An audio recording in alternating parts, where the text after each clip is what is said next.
is Nick Diamonds for Amplified, and we're about to go meet up with Andrew WK. So I made sure to wear my whitest whites.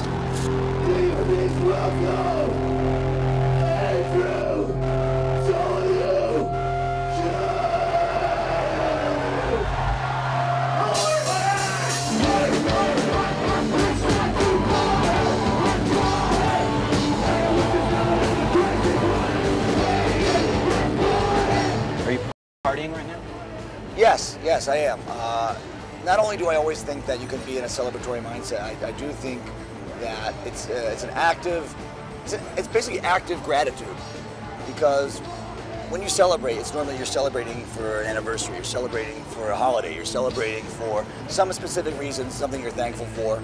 And I say there's always something to be thankful for. Why reserve it for one day? Let's be in that state all the time. So, I mean, actually, it's really easy to be in that state here because it's a beautiful day. You're dressed in the most beautiful outfit I've ever seen. You too. We're feeling good and we're happy to be alive. So it's easy to party when you have these blessings all about. As you said that, the sun just really came out. It did. It popped out from behind a cloud, and I'm starting to sweat. Do you think there's a wrong time to party?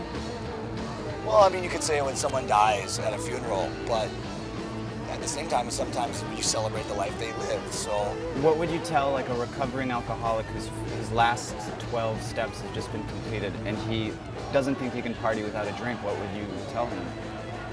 Well, that's a tricky situation because as much as I want to live in the moment, and I imagine everybody wants to, you also sometimes want to make decisions in advance so that you decide that I'm not going to drink not only today but forever. But at the same time, I think especially with like 12-step programs and AA, they don't necessarily encourage saying I'm not going to drink forever. I'm just not going to drink today. And I think that actually keeps you in the moment in a really good way. So I would just encourage that guy to embrace that day. And if he can get through that day, then the next day is its own thing.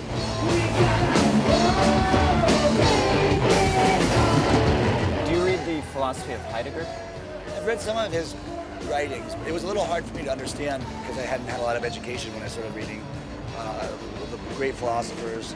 But he had some things that I think were kind of cool. I haven't read very much, but you sound sort of Heideggerian in your. I'm not very educated. I didn't go to college. You sound pretty intelligent to me. Well, then I'm fooling you, which is just as good. Fooling people is fooling people an important aspect, like of what you do, like because you have a persona and there's a lot of mythology around what your persona is, who your persona is.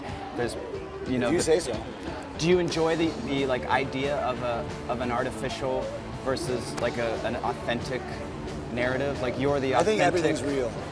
I mean, I try to follow my instinct and have some fun and entertain and perform. So allegations about your authenticity or of your persona is irrelevant to you. You know, let's say you masterminded the whole thing. What whole thing?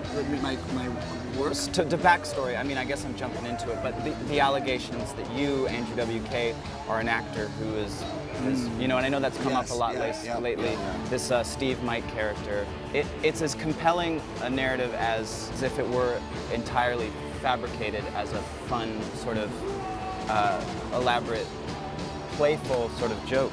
I want people to have some fun, and I'm here to create that. And since I first came out, there had been just certain people were very personally against me or against what I was doing, and part of the way they would target me is to say, this guy doesn't know how to make music, he's just hired by the record label to front this project that they developed. And that really hurt my feelings. Not because it wasn't somewhat true, but just because it was focusing on things that had nothing to do with my goal. My goal is to create joy. You will remember tonight.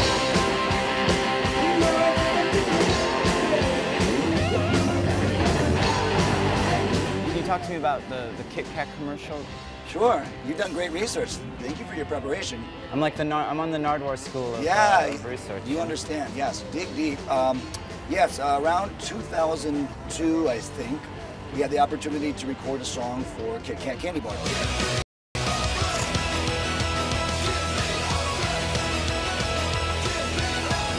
As most people are familiar, they've had a long-standing jingle. Give me a break, break me all the piece of that KitKat bar. And that always has worked for them. they were looking for some new jingle, not to replace that one, but just do a different series of ads. And I got to, actually while on tour, go into some studios as we were traveling and record a song that went, "Give me a break, da-na-na-na-na-na." And I was very happy with the song. I loved the song. And I thought, even if they don't use this, I'm just going to make this one of my own songs. But they did use it, and it was in a series of commercials that I thought were very fun. And we played the song at our concerts, actually, quite a bit. Hello, how are you? Good to see you. Thank you. It's kind of you.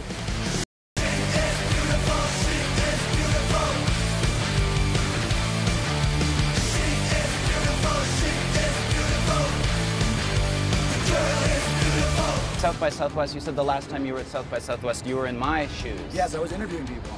And you interviewed, you said Iggy Pop and Lee Scratch Perry. Yes. Hi, this is Andrew WK hanging out backstage at the Lone Star with the one and only one, Lee Scratch Perry. Thank you for coming here. It's a pleasure for coming here to meet you fans of Lee Scratch Perry in the United States of America. And now I'm here interviewing you, and that's not my regular job either, so that's kind of a funny... You're doing great. You Thanks. really are. And I was excited to meet Iggy Pop because he was from my hometown, and Absolutely. A lot of history there. They were a little ahead of my time. I mean, before I would have been not even born yet, actually, when they started. But of course, the legacy was there. And he actually played a show when he was in the Iguanas as the drummer. He played a show at my parents' house before I was born. So it was really special for me to tell him, hello, it's great to finally meet you.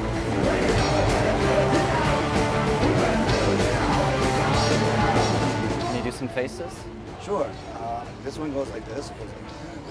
It's kind of an underwhelming one, but it helps warm up for this one, which is more like... But it's a little embarrassing because there's a slightly gaseous sound with that, and then you kind of go like... That's more freaky, and then there's like a... But this is my all-time favorite.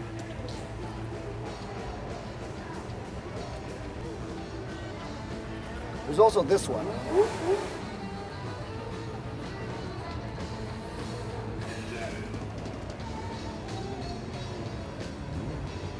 That's all I have right now. Thank you very much, Andrew. Thank you. WK. Appreciate this.